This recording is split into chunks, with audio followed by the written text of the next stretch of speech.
In this lesson, we're going to talk about some of the more advanced financial derivatives. Now, you'll find some pretty extensive notes in the actual lesson content page, so I'm going to kind of do a summary here with these slides.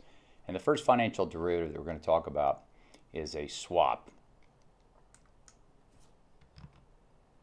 Now, a swap is an exchange of payments between two parties. It can be a form of hedging. It can also be used for outright trading, so speculative traders can use swaps to try and make some revenue. These are generally known as over-the-counter. That is, they're not traded on an official exchange such as NYMEX, but you do find them on electronic platforms such as NYMEX's Clearport or the Intercontinental Exchange. And then also swaps can be had by dealing with the so-called voice brokers, literally a broker that you call up and arrange for a swap transaction. Now, these are strictly financial. In most cases, there's no physical commodity involved. You're strictly swapping out price. Now, there are two pieces in a swap agreement. One is a fixed price and the other is a floating price. So we refer to swaps as fixed for floating. One party will pay a fixed price at the time that the swap is actually entered into, and the other pays the floating price, and that's the price that is not known at the time. You have to wait till settlement of the respective underlying contract. Now, we talk about the NYMEX lookalike because it's the most commonly used swap. It's a Henry Hub financial swap, and one party buys or sells at the current market, which would be the fixed or known price. In other words, whatever the NYMEX is currently trading at.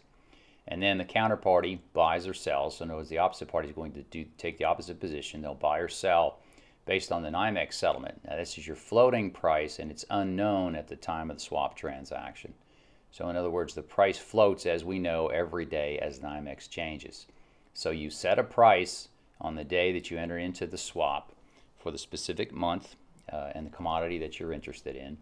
And then, in essence, the two counterparties, you and your counterparty, are going to wait until the NYMEX contract settles, and then you're going to go ahead and true up, see who owes who money. And again, it's financially settled every month. And then we've also addressed the basis swaps. Again, there's more detail and specific examples in the lesson content. But really, in the case of a basis swap, we're looking at the current market value. Now, the current market value you can find on NYMEX's Clearport system, or if you have access to the Intercontinental Exchange, you will see natural gas basis swaps quotes for the various cash locations that we have reviewed in the publications, such as Platts. And then we have to come up with the second part of this. In other words, the floating price. We can fix the price based on the values on those electronic platforms I mentioned. But then to settle with our counterparty, we have to wait until the settlement of the basis. Now, we know when the NYMEX final settlement occurs, and so we'll have that piece of the basis swap settlement. But then we're waiting for the cash prices to come out.